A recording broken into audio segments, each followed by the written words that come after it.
they're always conflicting. And so my goal is always to smother the child voice. And so the way I do that, particularly around working out or anything that I know I should be doing, is I just lie to myself and I say, look, I'm just going to go in there and do one set and leave. And the little bitch is like, okay, just one set and then we can go. I'm like, yeah, we can go, bitch. And then the next thing you know, you spend an hour because you get warmed up and you're like, this isn't so bad, or you start to get a pump or whatever it is. Or even if it's a work thing, man, you start to get a little progress. You're like, hey, I think we might be able to get this deal, and you dig into it deeper and deeper and deeper. And I catch myself in what I call waves of momentum. So you can either use discipline or you can lie to yourself. I think discipline is very important, but also think in some ways it's a natural resource, but I'll use discipline to get into the next phase. So like, how it's so much more fun to exercise when you're in better shape and you look jacked? Of course. So I'll use discipline to get to there. And then it's like, progress. Just same thing in my business. I use discipline to get to a certain point, but once we started making fucking money, well, it's, your wrist never hurts when the ball's going in. Like when your jumper's on, you're never bitching about your wrist hurting. It's only when you're missing or you don't want to get started. So for me, I use a mixture of discipline and lying to myself to make sure that I will manipulate myself into do shit that I'm supposed to do. So do you think people are not doing it because they're listening to their bitch voice? That, or they're sedated.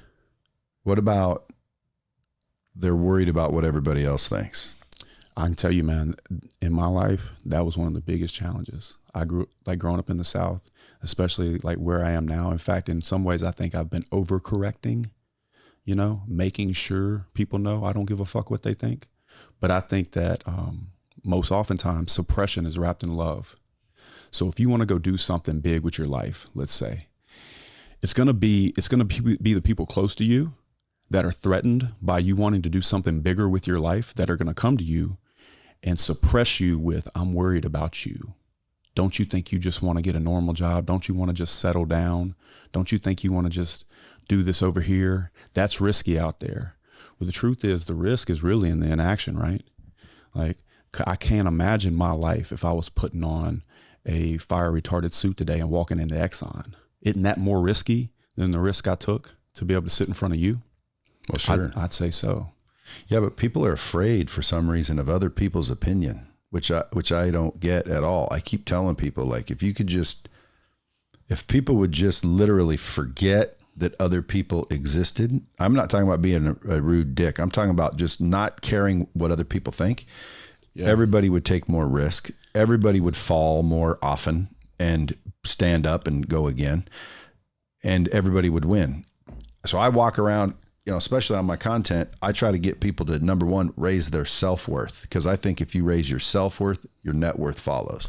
I completely agree with you. And I think that massive amounts of people leave greatness inside of them out of fear of what others will think.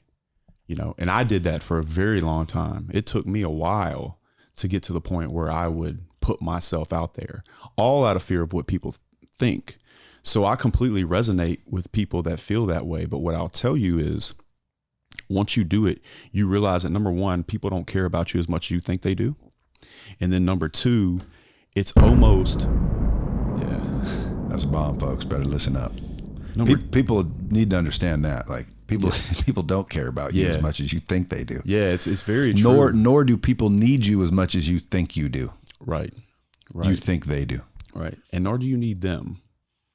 And so there's that. And then a lot of times, people will only love you if you suppress yourself for them.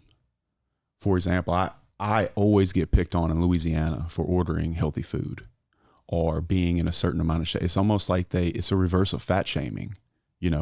They want to suppress you and make you smaller so they can feel better about themselves.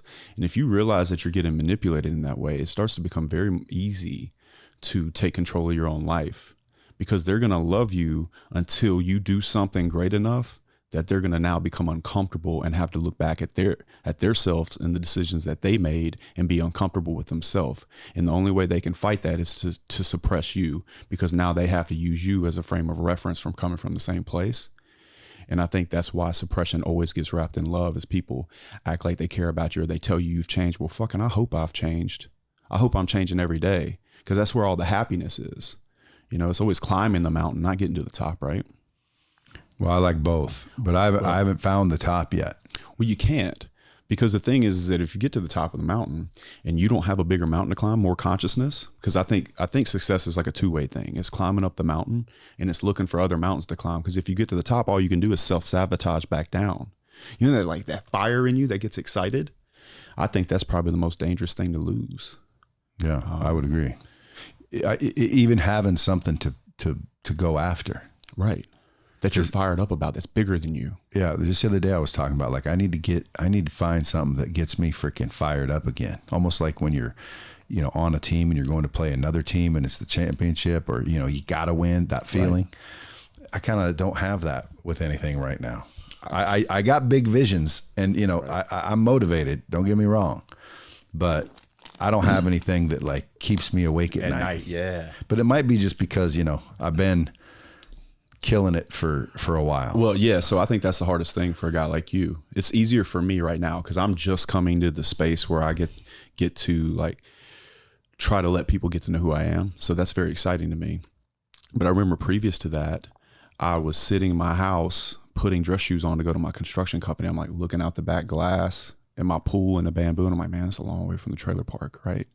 And for a guy like you that's achieved so much, you know, I'm behind you quite a few years. So I still get to chase the things that you've already accomplished. So it's easier for me to have that fire where a guy like you that has accomplished so much. Like when you were telling me backstage about like the numbers and stuff and how all that stuff works, dude, I was fired up inside. That's exciting for me because I know that's an opportunity that I've not achieved yet. Haven't climbed that mountain yet. You've already climbed all these mountains. So it seems like it'd be increasingly difficult the more successful you are to find that fire, because then you just have to get outrageous about it. Well, you just got to change your group.